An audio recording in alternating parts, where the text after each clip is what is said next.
I think you should never be scared. Even if China is stronger, China will give you only good. We failed to appreciate history. We failed to think.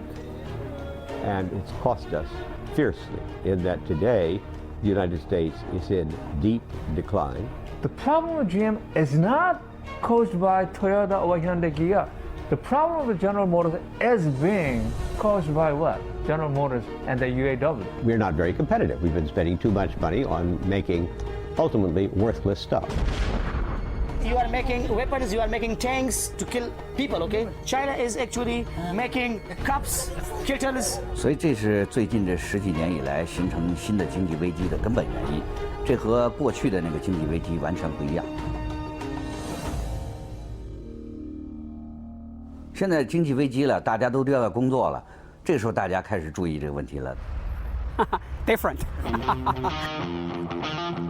China is a very promising country. I'm sure in 20 years we'll catch up with USA.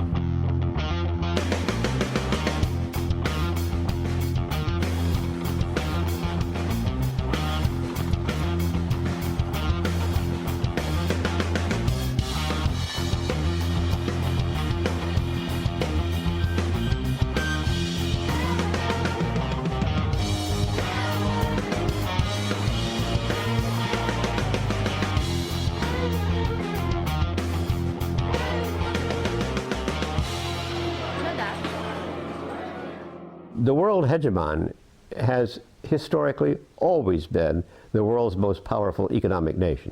The United States hasn't been the most powerful economic nation for a long time now. And it doesn't look like it's going to come back.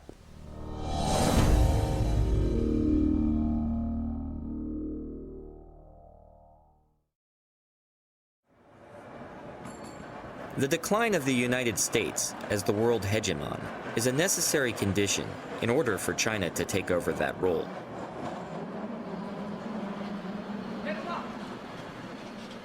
But does hegemon necessarily mean empire? Hegemon simply refers to an overarching power. By empire, then, I think it's a little bit like pornography. You know it when you see it. As China unleashes its tremendous talents, as well as the power of its size and productivity, it certainly is assuming a hegemonic position, but I don't think China quite qualifies as an empire right now. But historically, when countries have become hegemons, they eventually become empires. Rome, Britain, Germany,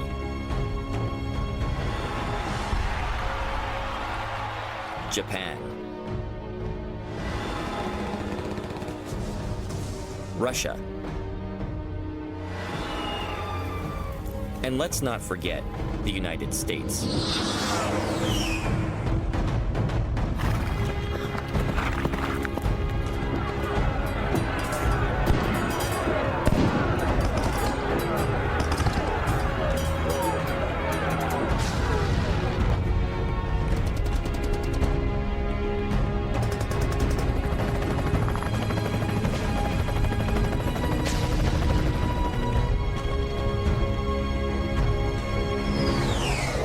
The Americans don't realize we have probably a good 1,000 overseas military bases.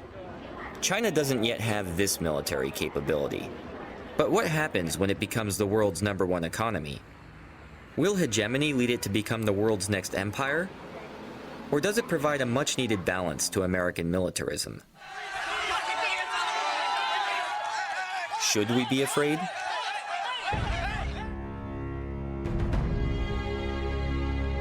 Seeing is believing. So come to China and have a look. Seeing is believing, so let's go. But not only to China. Let's go to the countries that surround China and see how they're being treated. Is China being a friendly neighbor? Or is it sowing the seeds of empire?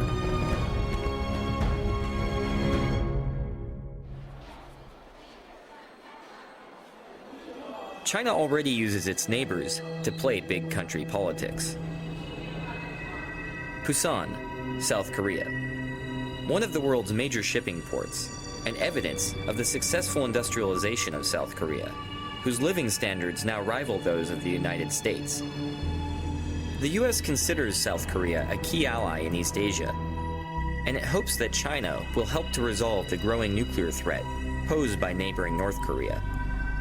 Like much US policy, it misunderstands Chinese interests. Seoul. The nation's capital has a little more than a quarter of the country's population of 48 million.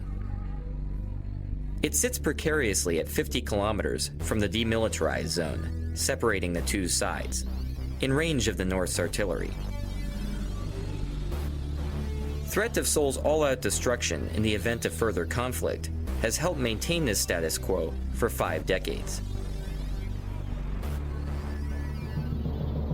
Just how serious a threat is North Korea's development of nuclear weapons?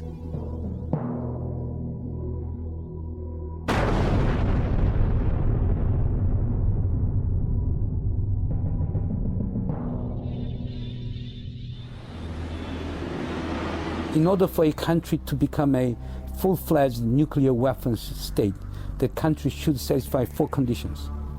The first condition is the possession of nuclear warhead. Yes, North Korea has acquired nuclear warhead. Second, it should have delivery capability. North Korea has a delivery capability. It has intermediate range ballistic missiles, Nodong 1 and Nodong 2. It has a short range missiles such as Scud B and C. Third, nuclear testing. But there's a debate on whether it was successful or not. And finally, in order to mount that warhead on the short and medium range missiles, North Korea should possess miniaturization technology. But we believe that North Korea is short of acquiring that miniaturization technology. In view of that, we can argue that North Korea is a very dangerous country with potential nuclear weapons capability, but we cannot regard North Korea as de facto a full-fledged nuclear weapons state. I don't find the Korean situation unstable. I've never felt that there was a threat from North Korea. I've never thought for a minute there was a single North Korean that was even slightly suicidal.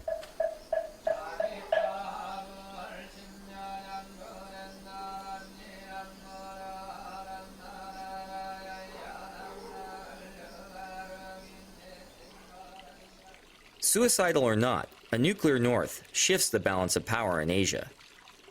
Why doesn't China use its growing strength to help US-backed efforts to disarm North Korea? One of the odd things about the post-war world is the Chinese are absolutely delighted to have Korea divided in two. They used to try and maintain this even back in the Tang Dynasty.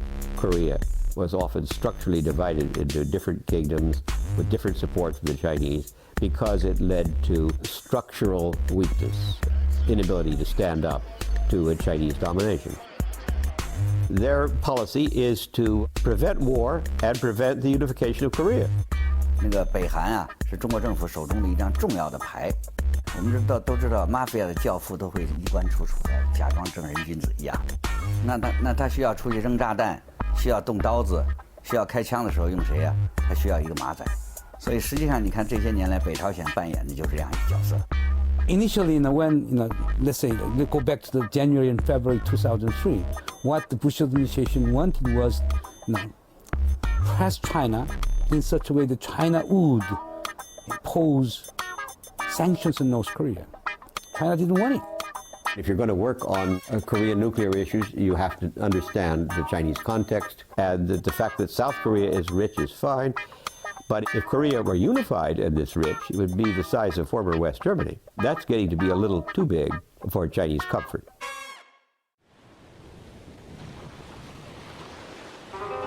If Korea is a traditional tributary state that China manages through division, then how will it deal with Korea's bigger and wealthier neighbor, Japan, whose rivalries with China have spanned centuries? The answer depends not only on the intentions of the Chinese government, but also on the attitudes of the Chinese people. Like Korea, Japan has traditionally been a part of the Chinese cultural area. But it has also been fiercely rebellious. After Japan became the first Asian nation to industrialize, it used its newfound strength to create a modern empire and subjugate its Asian neighbors.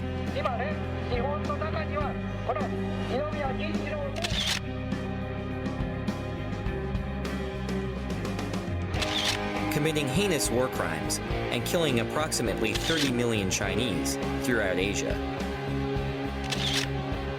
Understandably, there exists a strong current of anti-Japanese sentiment among many Chinese today. Although Japan was defeated in World War II, it went on to become the world's second largest economy. China, however, is now on the verge of surpassing its old rival.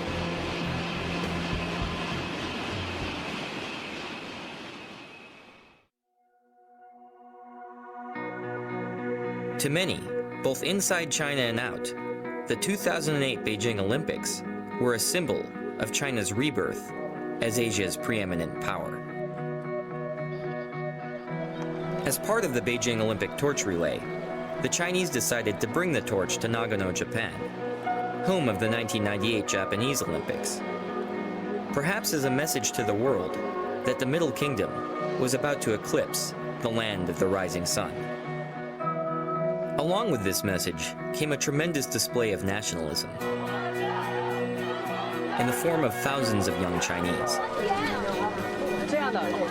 Many received encouragement and even financial support for their travels to Nagano from various Chinese consulates throughout Japan.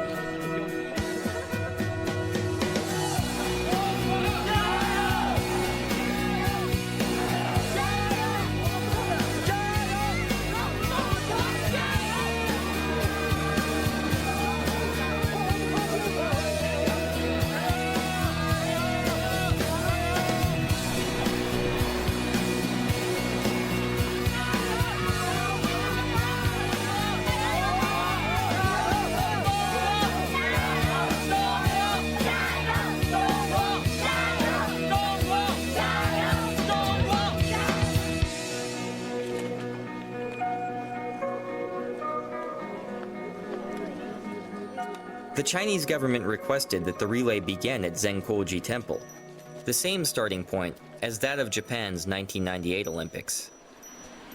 Actually, the Olympic Games is a very good opportunity for China. Most of the students in China view it as a great opportunity for us to present ourselves. However, days before the torch run, the temple announced concerns about the treatment of fellow Buddhists in Tibet at the hands of the Chinese, and refused to host the Chinese torch.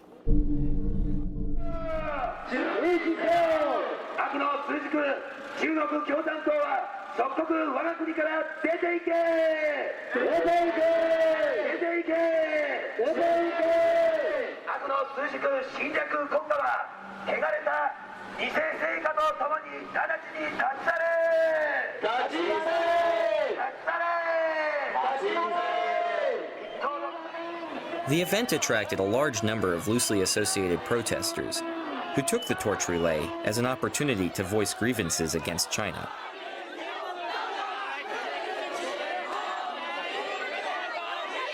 Generally, we don't like the protesters because they try to insert political implications to this non-political event.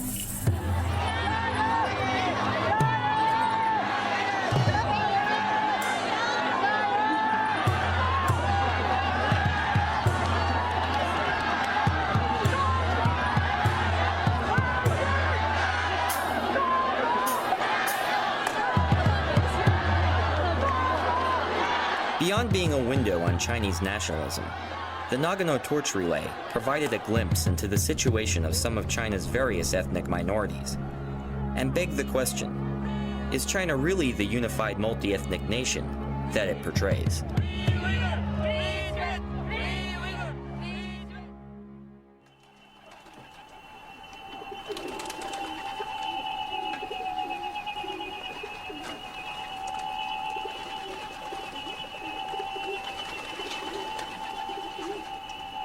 In China's idea, from ancient to until now, we stress harmonious. Harmonious. You know Confucius. Kongzi, Confucius? Yeah. From his period, 2,000 years ago, he teaches us, be friendly. No matter where you come from, all corners of the world, we are one family. We are friends.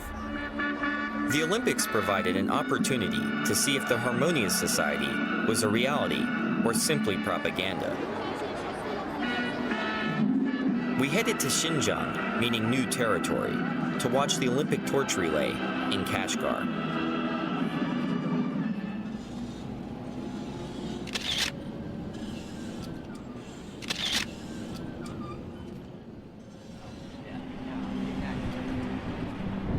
Inside Kashgar city, preparations for the torch relay were underway. In a show of ethnic solidarity for the Olympics, the authorities were preparing a large group of minority children, mostly Uyghurs, to come out and show support for the torch on the day of the run.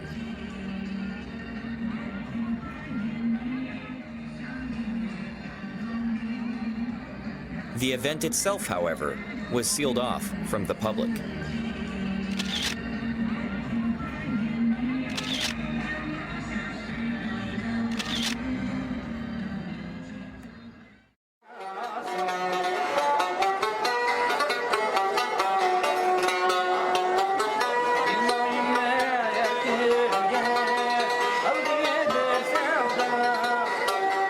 We were struck by just how different Xinjiang was from eastern China. And we wanted to know more. Specifically, just who were the Uyghurs? Well, to begin with, they're Central Asians of Turkic origin, and they're Muslim. It wasn't until we caught up with exiled Uyghur spokeswoman Rabia Kadir at the Uyghur American Association in Washington, D.C., that we felt like we got the other side of the story. İsmim Rabia Kadir, milletim Uyghur, ziminimnin ismi Şarkı Türkistan. Mening ziminim 1949 yılı Xitay hükümeti tarafından, Xitay diktatörleri tarafından besip elingan. Xitay hükümeti biz sizlerni azatlık çıkardık, Manjulardan azatlık çıkardık, militaristlardan azatlık çıkardık. Sizlerni en baxtli kılımız, biz sizlerge yardım kılımız, sizler şundaq sanatkar, pakiz, güzel milletkensizler, şundaq hoşal kılımız, dep şunçilik va'dalarni bergandi. Lekin u bergan siyosatları faqat qog'oz yuzida qilib, Xitoy butunlay o'zgacha shu Abdunum rayon degan ism bilan qolib qoldik va bergan siyosatlarini yolg'on qilib uning aksinchisiga ijro qildi. 11 sentabr vaqasidan keyin Uyg'ur xalqini endi bostiradigan fursat, yo'qotadigan fursat keldi deb qaradi. Shunga Amerika Iroq urushidan foydalanib, Amerika bilan Birlashgan Davlatlar Tashkilotiga Sharqi Turkiston Islom partiyasi degan bir narsani kirgizish uchun bor kuch bilan xizmat ishladi Xitoy hukumati.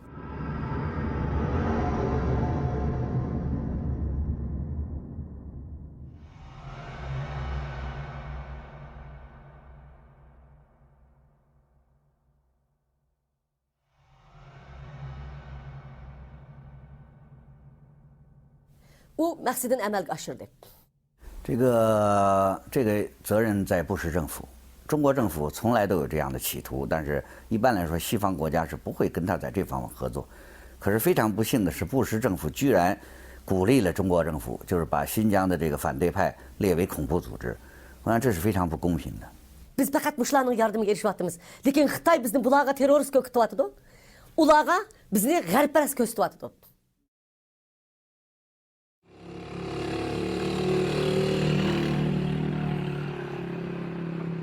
There are two nations which are fighting in the world. One is America, one is China. So America is using brutal way, which is war, and there is a lot of losses. And China is using a peaceful way and civilized way, where there is no loss.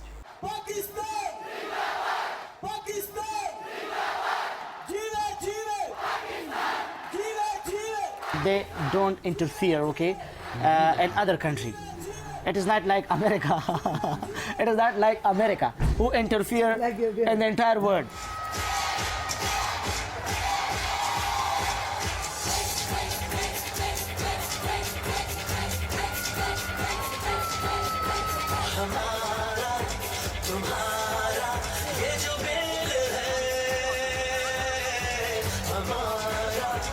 The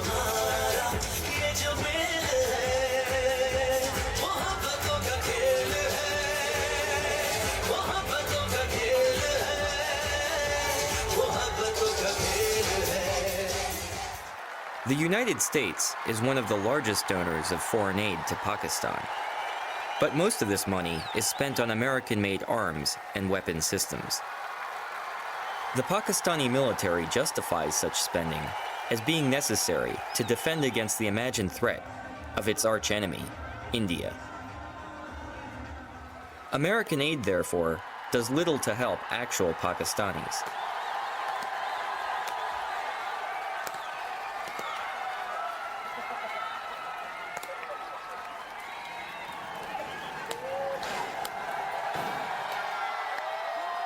Fortunately for the Pakistanis, there are other nations that have undertaken development projects that have contributed greatly to the infrastructure and quality of life in Pakistan.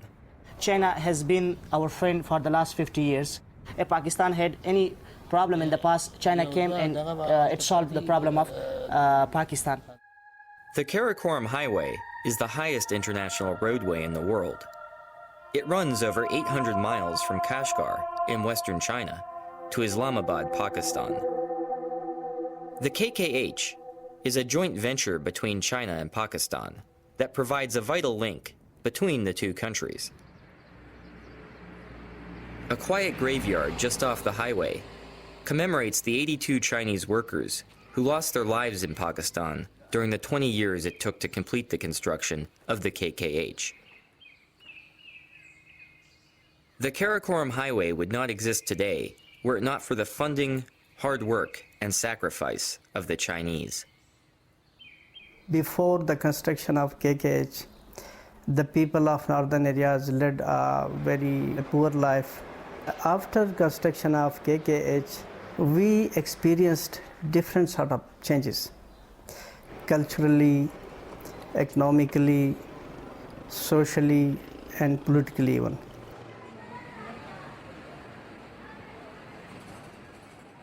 Our northern areas, there is no industry, only jobs, little jobs and small homemade things.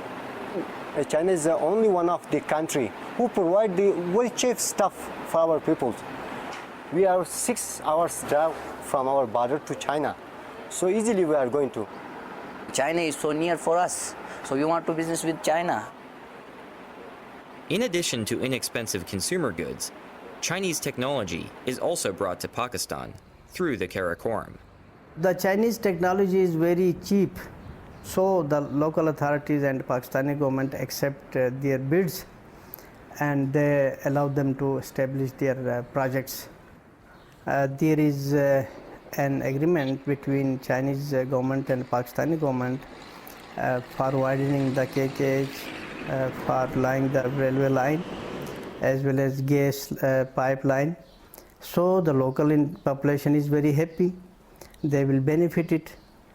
The Chinese have also begun other mega projects in Pakistan, such as investing $200 million in the construction of Gwadar Port on the southern coast of the country. Gwadar is considered by the Chinese as their avenue to a warm water port.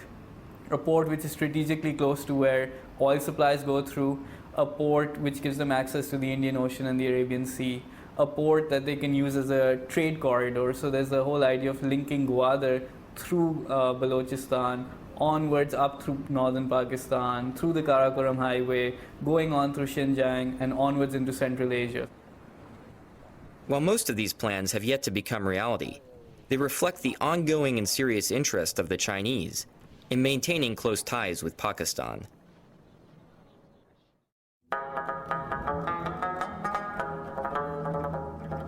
China's reputation as a friendly neighbor does not stop at Pakistan's border. It has successfully been outcompeting the US for the favor of Afghanistan itself.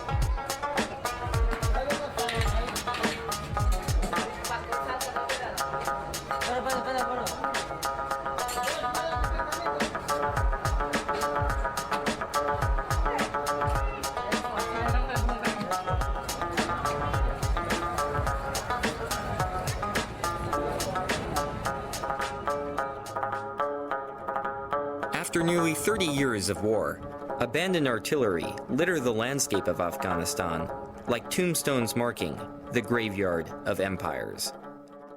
We have enough experience with the war. We fought the Soviets. At the end, that superpower was broken.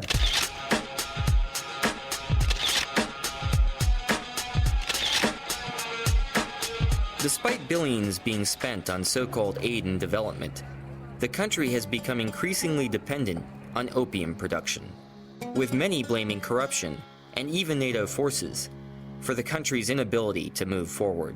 America wants to solve everything by the gun. Gun does not bring solution. Gun increases the problems. Like in Pakistan, the Chinese have stepped in to fill the developmental void left by the United States. Right now, in this reconstruction period in Afghanistan, Chinese, they are holding some construction company they have built. They are busy in some road construction. They are not even telling our government who should be a minister, who should be a governor. All they are saying that they want to see a developed and prosperous Afghanistan. However, like its Western peers, China's interest in Afghanistan is not purely humanitarian. Rich in mineral resources, Afghanistan remains an undeveloped source of raw materials in a world in which they are increasingly scarce. It is Afghanistan's copper that interests China. The metal is used in all aspects of modern life, including coinage, jewelry, housing, transportation, electronics, and medicine. Afghanistan's untapped Ainak copper deposit in Logar province is said to be one of the world's largest, valued at almost $90 billion. ولایت لوگر در 30 کیلومتری جنوب شرق شهر کابل قرار دارد و این ساحه معدنی که شامل بلاک تکتونیکی کابل هست. در اینجا 3 معدن بزرگ وجود دارد که عبارت از معدن عینک، معدن دربند و معدن جوهر. البته معدن مثل عینک بزرگترین از این معدن است و این ساحه. The China Metallurgical Group has bought a 30-year lease for $3 billion, the largest foreign investment in Afghanistan's history. The royalties alone will cover almost half of the Afghan government's annual budget.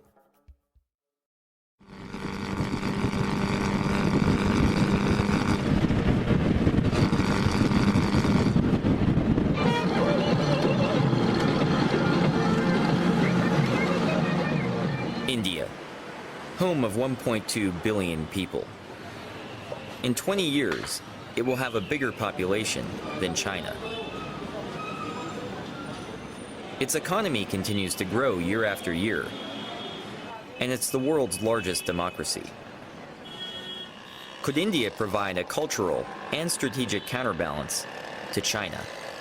One of the main balancing forces in the emerging world of Asia, South and East Asia, is going to be India and China, that neither is going to feel comfortable with one achieving a position of superiority, least of all any claims to hegemony. I would assume Asia is a target for the Chinese. They would like to put Asia under its control in economic terms, in political terms, in strategic and military terms. This is where China has been active. If you were to look around Asia, China has replaced the US as the largest trading partner for almost every country in the region. India-China trade has been growing rapidly, and a trade route has even been opened that directly connects India and China through Tibet. Indeed, India-China trade has crossed India-US trade in terms of sheer numbers. There's a growing trade relation, bilateral relation between these two countries. I think that gives Chinese a certain power, which people will look over their shoulder twice before they do or say something that gets Beijing upset. Chinese have committed a lot of atrocities, and they've been allowed to get away with it because they've been isolated for so long. There's a period where no one knows what went on in China, and now that they've opened up, they're still sort of acting with impunity because of the economic incentive. Countries aren't willing to speak out. Trade has lately become very China-driven. India is always very careful about the Tibet issue and also with its vis-a-vis with its relation with China? I think it's a tightrope that New Delhi has to walk between its increasingly closer relations with Beijing and also keeping Tibetan refugees population satisfied as much as we can.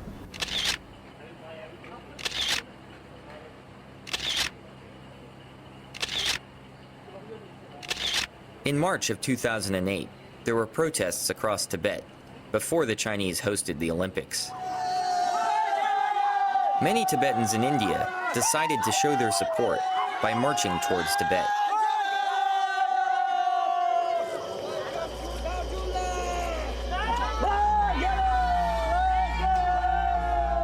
When we led this march, we walked for nearly 4 months.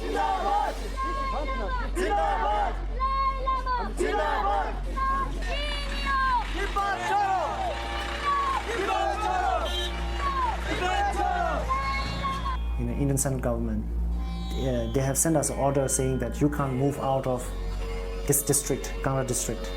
India will not allow Indian territory to be used by any Tibetan protesters to undertake any political activities.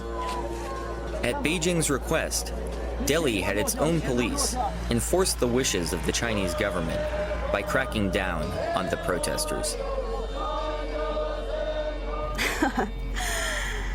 Yeah, China is very clever, and it can use any country for their own benefit at any point of time.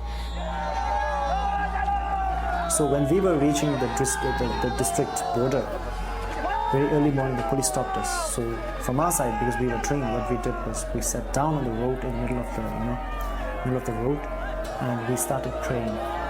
And some people were crying, and we all got locked ourselves. We started praying, and that made it impossible for them to get angry. And they have their own responsibility. They have their duty to perform. They have to arrest us.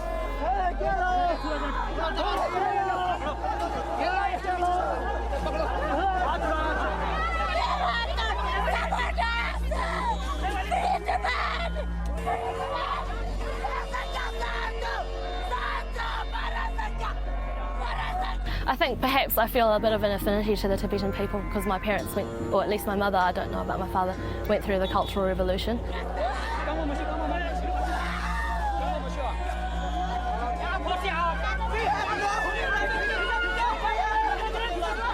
It's just weighing on me a little bit because everyone thinks I'm Tibetan when I'm here, which is lovely because I've really grown to love the Tibetan people. But before I came here, I was warned by a lot of local Indian people and also tourists that had been here. When I told them that I was Chinese, they were really surprised.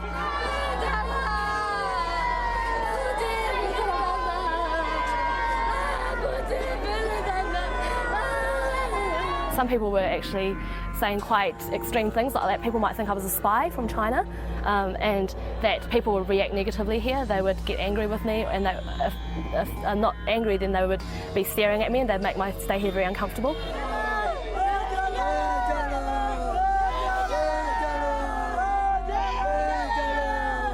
I had to decide whether I was going to tell people here that I was Chinese, and unfortunately I decided not to.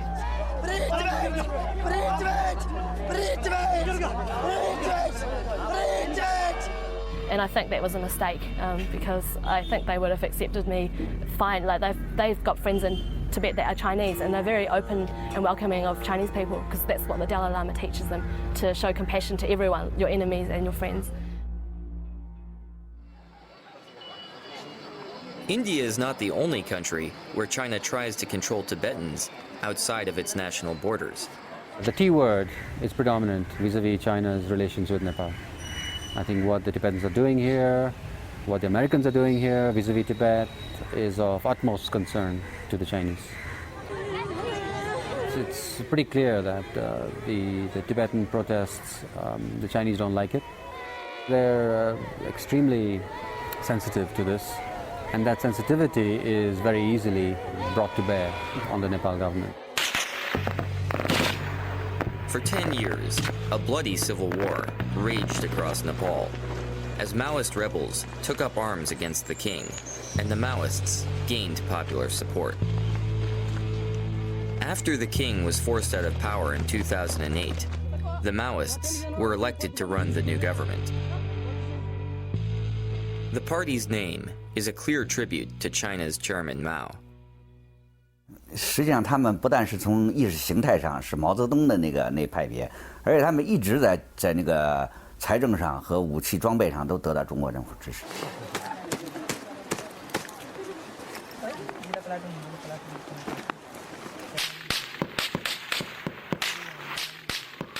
During the Civil War, Sherpas camping in the remote snowy passes of the Himalaya reported seeing caravans of ponies loaded with guns crossing from China into Nepal during the dead of night.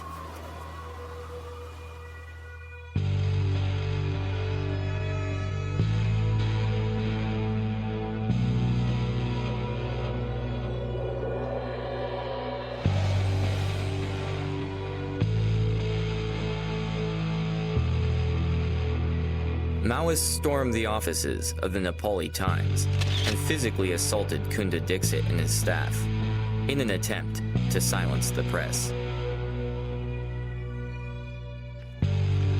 China was able to benefit from the Maoists' willingness to destroy the freedoms of expression in Nepal. In response to pressure from China, Nepal agreed to ban all anti-China activity on its soil.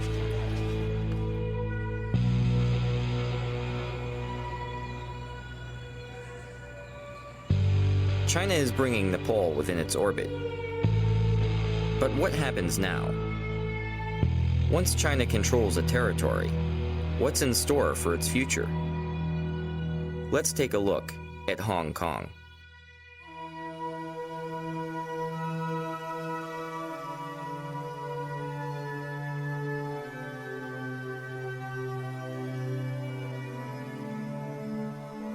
Hong Kong is one of the world's most developed cities.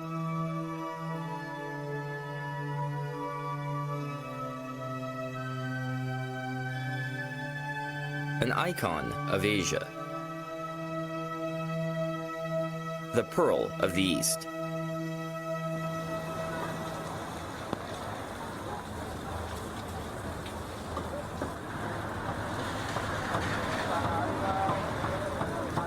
Hong Kong has also long been at the center of imperial disputes. It was taken by the British Empire from the Qing dynasty after the First Opium War. 过去英国的统治能在那儿存在好几十年，是因为中国经济上的需要。因为当时西方的很多工业设备和那个先进的技术是禁止卖给共产党国家，那么香港成为中国转手购买西方技术和西方的产品的一个重要的那个基地，这是保留香港的最重要的那个原因。 After reunification, the Chinese promised to preserve Hong Kong's highly successful laissez-faire economy and its political autonomy, rule of law, and Western-style civil liberties, under a paradigm that would be dubbed one country, two systems. If you bumping into one Hong Kongese on the street or ask some kind of human rights of activists in Hong Kong, what's the most sensitive test of a one country, two system is Falun Gong issue. The Falun Gong is a modern Chinese spiritual practice that was founded in China in 1992.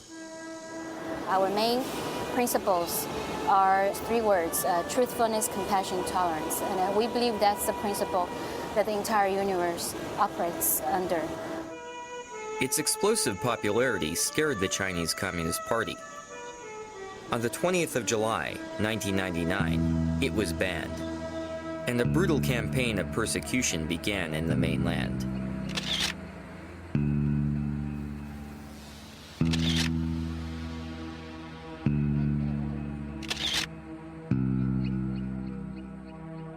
Falun Gong practitioners sought refuge all over the world, including Taiwan, Japan, the US, and even Hong Kong.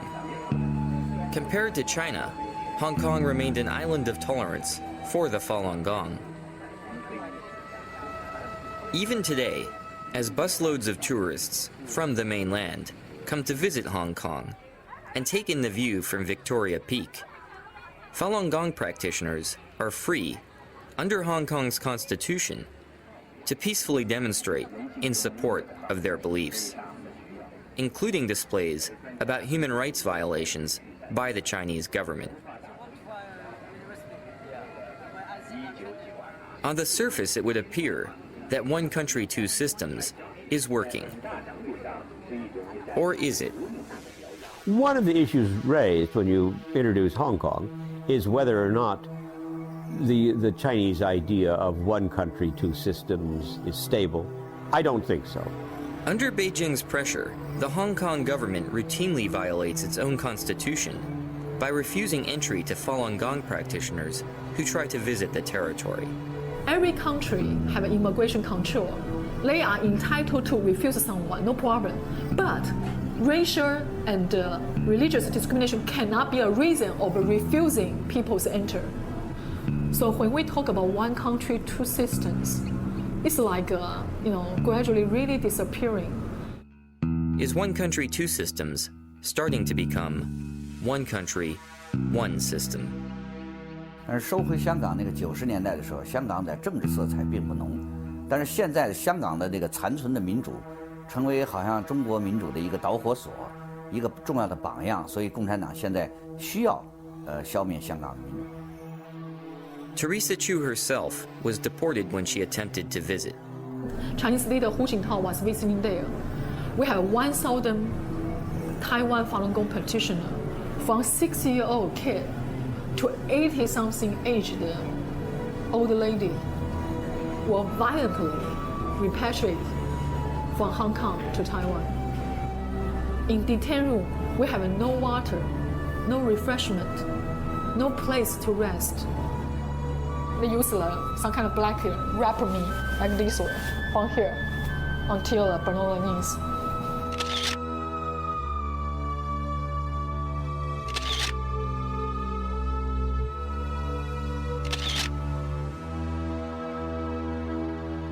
So you can see how hostile they are.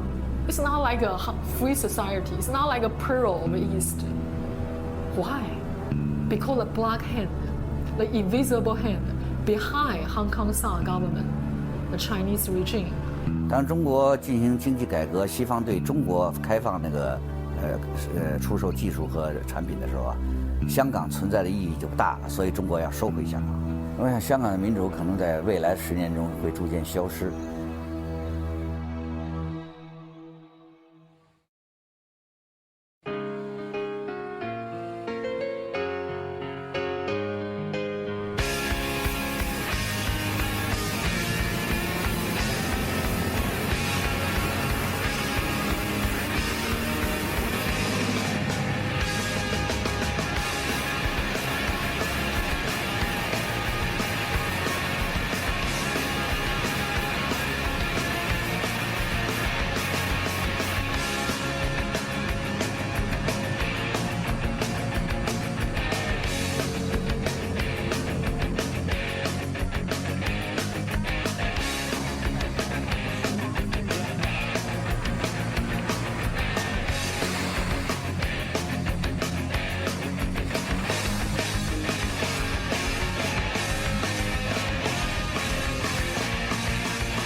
After being defeated by the Chinese Communists, the KMT, or Chinese nationalists, led by Chiang Kai-shek, fled to the island of Taiwan and designated Taipei as the capital of the Republic of China in 1949.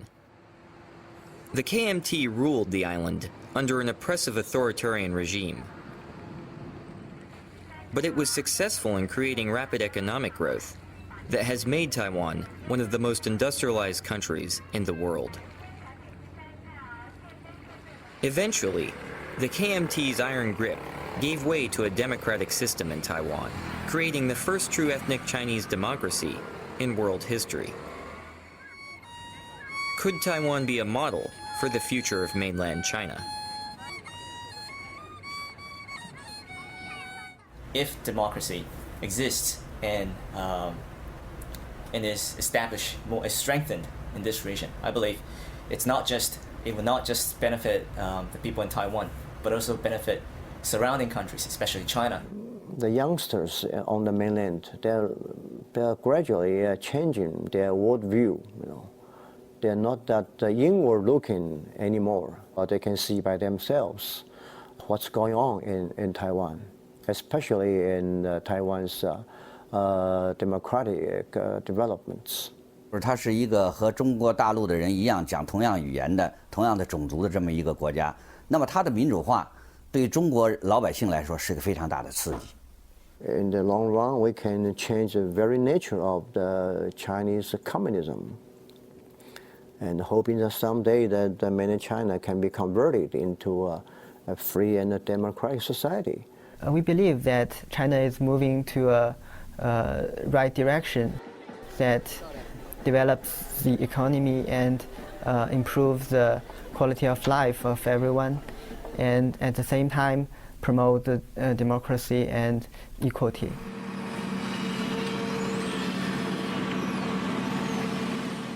As the Chinese economy has grown, a process of normalization between Taiwan and the mainland has begun.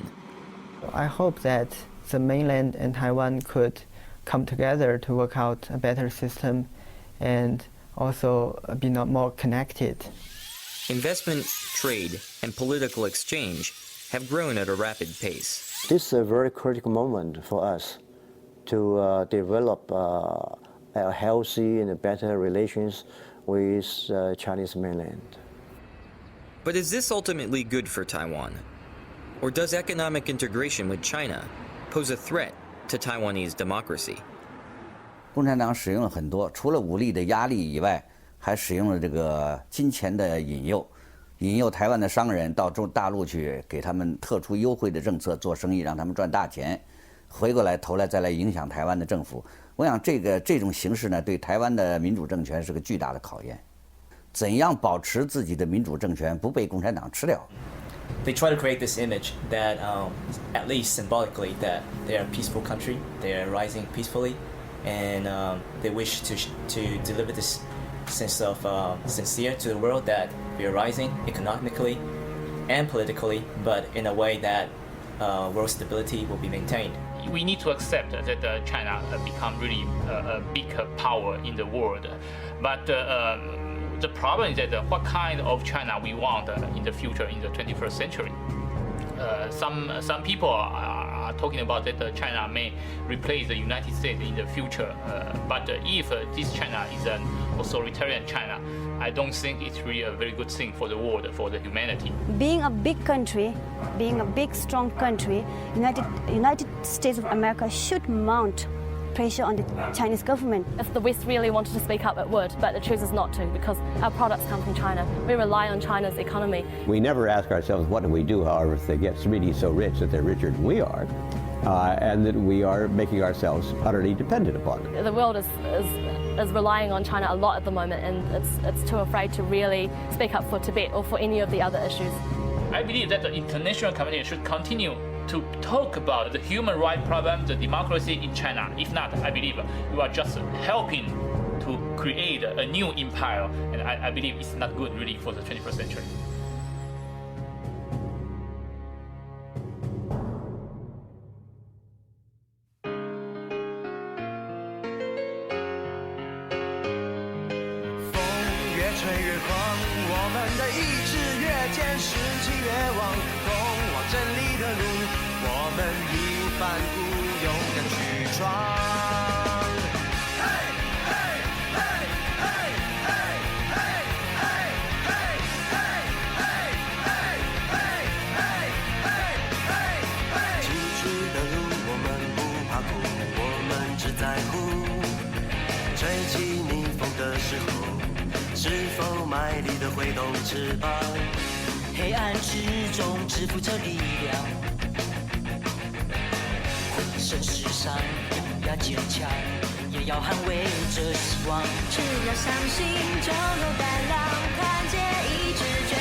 苦，我们只在乎吹起逆风的时候，是否卖力地挥动翅膀。黑暗之中支付着力量，浑身是伤，咬牙坚强，也要捍卫着希望。只要相信就有胆量，团结一致绝不退让，肩并肩倔强的大声唱。风越吹越狂，我们的意志越坚，士气越旺，通往胜利的路，我们义无反顾，勇敢去闯。风越吹越狂，我们的步伐更向前跨，一直向前，士气更旺，逆境中停止飞翔。风越吹越狂，我们的意志越坚，士气越旺，通往胜利的路，我们义无反顾，勇敢去闯。风越吹越狂，我们的步伐更向前跨，一直向前。